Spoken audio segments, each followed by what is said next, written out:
Good morning, friends. As you know, we've been talking about changing our mindset and looking at health as an overall, what can we do as opposed to just diet and exercise as two separate things.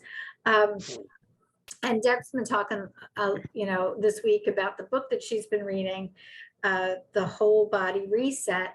And in it, he was talking about just adding more protein. So Deb and I found a word that we really are hooking onto, and that is optimizing. How can we optimize what we're already doing?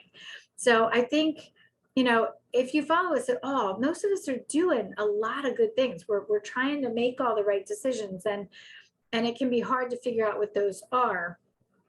There was a phrase that that I was taught years ago, and that is protein and fiber at every meal.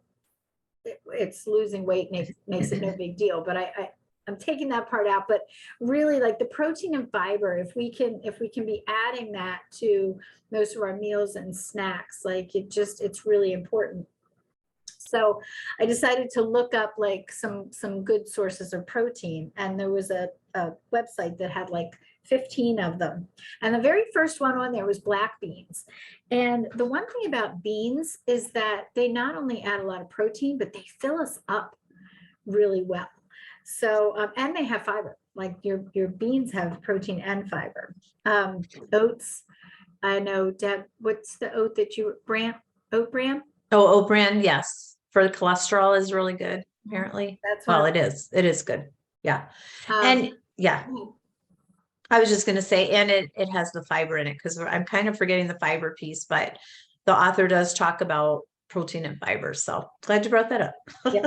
Yes, because the fiber. I'm writing down your suggestion. The other day, like how important that is for our cholesterol, because it helps scrub our veins and arteries and all that good stuff. Arteries, not veins. Yeah. Yes. But another one was eggs.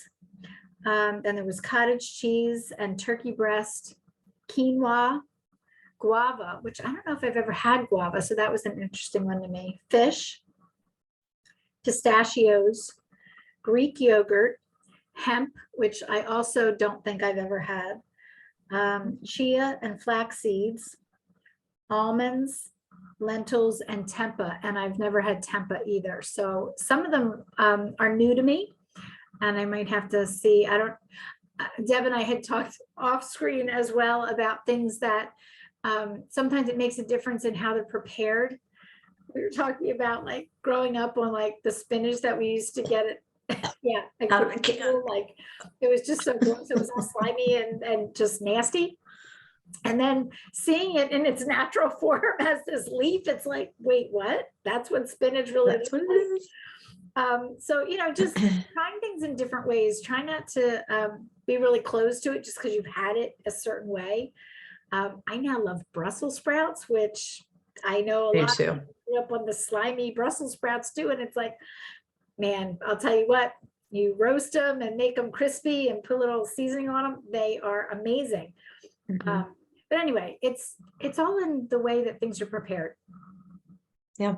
Yeah. And Brussels sprouts is a perfect example. And I don't think I'd even ever had them. Yeah. And people would describe them as little cabbages, like, but yeah, I mean, I put them in my air fryer now, and oh my gosh, they're so good. They're so good. But I realized I like crunchy vegetables. Yeah. So we're all different with that. And there's no right or wrong. Get your veggies however you get your veggies. But yeah, I think it's a good point to try different ways of preparing sometimes, or just trying it again. I hated baked beans when I was little, and mom would make me take one. So I would take my little baked bean and I would cut it as small as I could just to be silly about it. And she, don't choke on that. And I love baked beans now, although I'm not sure. I think I like Bush's baked beans, which probably have a ton of sugar. It's probably why they taste so good. But I do like baked beans, and I think it's important to keep trying new foods. Yeah. So I was writing down Melanie's list, so I wasn't ignoring you, but I was writing down your list as you talked, because I was like, those are really good suggestions. Yeah. Really good. And it's a variety. A huge variety. So I like that. We were talking about, some people as we age have more of a problem with dairy. So like there's some dairy in there, but then there's a lot of other things. If you're not eating a lot of meat, I think the turkey breast was like the only thing that was meat. besides the fish. So, Mhm. you know, there's all kinds of different ways that we can add protein to our diet and just Mhm. trying to keep it in check. Yeah, I like that. And I think a lot of times when we think protein, we think meat, and it's so much bigger than just meat. So, yeah, I like that. Good. All right, everybody. We'll see you tomorrow. Bye. Bye.